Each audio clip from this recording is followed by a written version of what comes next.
It's another day. Friday.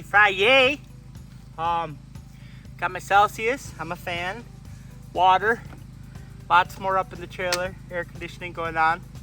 It's gonna get brutally hot out here. Tennessee, Midwest, northwestern Tennessee up here. And yeah, show you guys what's going on here.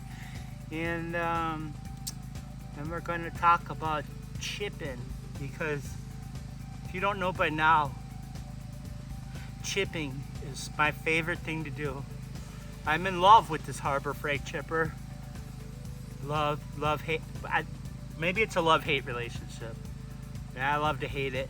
It's a necessity here, though. I'm gonna talk about it. And if you get one, you know, you're gonna want one. Let me flip it around and show you what's going on. Once again, mulching is my favorite thing to do ever.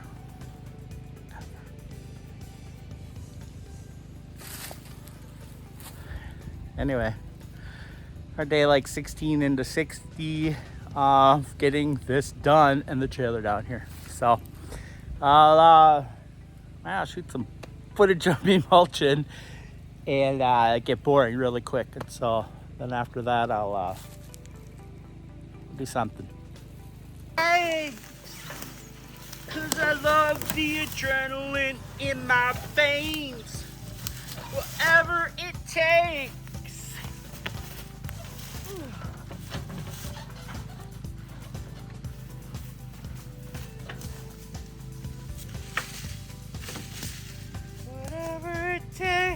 I had to get me some water real quick there. All right, Predator chipper from Harbor Freight, and 212cc motor on there, and the thing is just a workhorse. So far, pricklies everywhere. That's great. The thing is a workhorse. I mean, and I would recommend, if you have to get one, you get one. Is you follow just the instructions. I put some little additive in here every few tanks. I have some Lucas oil additive. I do that to the generator as well. It tells you. I'm an old, used to build hot rods before I got here, and my race cars. So it just helps out to just keep everything clean and without being gummed up and all that. So anyway, this thing has ran a lot and it does the job. 3 inches thumps. I'm gonna take care of some of this stuff right now. The smaller stuff, I'll have to get out the chainsaw, chop some other stuff up, and but you'll get a chance to see how this thing kind of rips. Okay.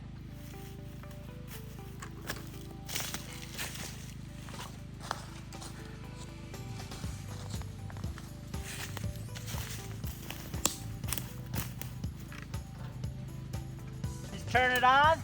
Put the choke on, 1/3 of the gas. Make sure you got gas, which I should fill up, of course, you know.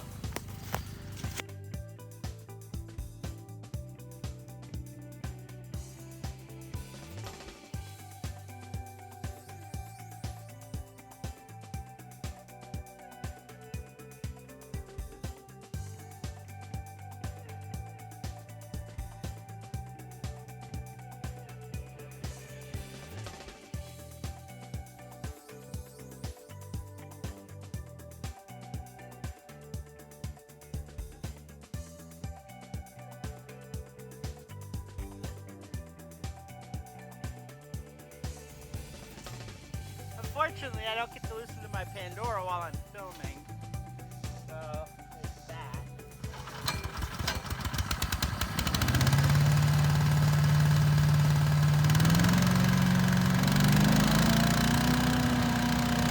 Just let it rip, Peterson!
gonna bore you cats anymore with chipping, because there's a lot to do, but you get the point. This thing is a workhorse. Now, do you see what I did at the end there? How I slowed it down and I let it idle for a little bit. So this is a direct drive. If you get something wound up in there, like, for one, you don't want to put any live like sticks, or they got to be pretty small. It says 1/2-inch stick diameter, and you don't want to put vines or nothing in there. I got one wrapped up. I had to clean it out. It was a big pain. This is like a big direct drive with the balanced, you know, cutting assembly here. So what you do is you want to idle it down and let it idle for a little bit, and then turn it off, so that, you know, it's got time to kind of like settle down. The oil's got time to settle down from being splashed from the RPM so fast. Just kind of let it, you know, and then once you let it up, shut down, there you go. Go about your business, do what you do. This does come with the bag that you can put there. I didn't use it because there's just so much, and I can just let it go here, and then it'll eventually get turned into the dirt and ground up with everything and all that when I come to grade this. So yeah, there you go. The chipper, a necessity. 3.5-inch lopper. That's a 16-inch Husqvarna 435. I probably should have got a bigger one, to be honest with you. It's done the job so far, but I definitely would have got more horsepower, a bigger one. Other than that, that's the setup. That's what you need out here, and then maybe some friends, if you got them, help you, you know, cut down and chip. I've got a guy, Ani, that's might come down a little later or something, or I'm not quite sure when, but he just got a new Husky chainsaw, and so he's gonna help me clear some land. But you just gotta keep clearing and clearing, and I'll keep documenting the clearing of it. And then I believe I'm gonna start figuring out rock and when I'm going to decide, okay, this is enough for clearing to get my trailer down to here and comfortably, you know, and get it set up and ready to go, because then you can figure out the next phase, where to build the cabin, stuff like that. So that's where I'm at right now, kiddos. Keep watching, like, subscribe, follow along, and watch us all just transform from a raw woods into a habitable space and off-grid living space. Hello there. It is about 6 o'clock p.m. and now I'm back out here after doing some coating and stuff in the trailer. There, way up there. Anyway, I was just thinking, I was sitting here having a beer before I hit the chainsaw up, and I was like, you know, you got, where's the end? You know, I need to get the trailer down here because I want it off the road, but you could keep cutting for a long time to get the ultimate spot. So once again, the trailer is just a means to an end. It's really gonna be a cabin and just things. There's 5 acres here, but I don't even know any of it. So let me adjust my little, I don't know any of it. But what I do know is this section right now. So then when I think about it, it's like, okay, well, if I spend the winter here while I'm doing more clearing, I want a view. And so I start looking into my land. I'll flip this around. And then right through here is what they call it. So I'll back up a little bit, give you some context. So there's everything up the hill. The trailer's up here. We come down the driveway through here. Now this is all open. I've got some shred left to do, but you got to decide, like, where do you want to go? Well, there's a ridge line coming across here, okay? There's a ridge line right there. That is, and then it goes to kind of a point down here. And what you have to ask yourself is, here's the ridge line going up. What kind of view do you want? Do I just want the forest? Or do I want to try to work myself a view of the ridge line so I see all the trees, I see the ridge line, the sun comes through. And these are things you gotta ask yourself, you know, while this is just raw land, man. Like I said, I can visualize a driveway coming through here. I think those trees are gotta go, just so I can maneuver better. But once this gets graded, it's all useful. You know, got parking, shed, all that. So I'm not gonna move that much farther down. I will continue to thin this out and thin the forest out, but I have to decide, where's the trailer gonna go? How are we gonna back it in here? And I think this is the spot right here. This is the spot through here. Let's go through the forest. You've seen the spider hanging on the wall. It's fairly flat up to here. And then you can see it goes down into the ridgeline. I'll zoom in there. So that's, you know, that's the ridgeline coming down right here. And that's where the water flows when it rains and stuff. And then there's a creek and stuff back here. So once again, you got to ask yourself, you know, how much do you want to do? How far do you want to go? This is all steep. Everything will have to be graded. So up until the point of where you're going to land is all going to just be, you know, a downhill until you get to where you're going to land, just like I did up there. And then you're going to grade flat. So, yeah. And I guess I decided I'm going to go this way to the ridge so I could see it. And I'm gonna clean up even more down, probably another 5 feet in here. And then I'll stick to this area right here for right now. And then that way I could get a view with the trailer off the ridge line from the side of the cabin and clear enough woods. We're gonna get there, kids.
Clean that up, see what it looks like.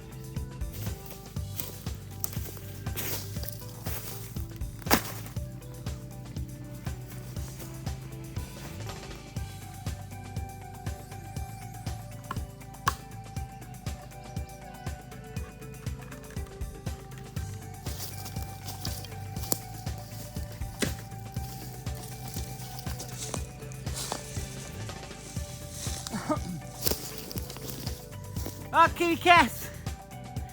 Until the next video, I'm gonna hit the stop on this, listen to some tunes, clean this up. Don't forget to like, subscribe, follow along. Justin's Off-Grid Adventures. Talk to you later.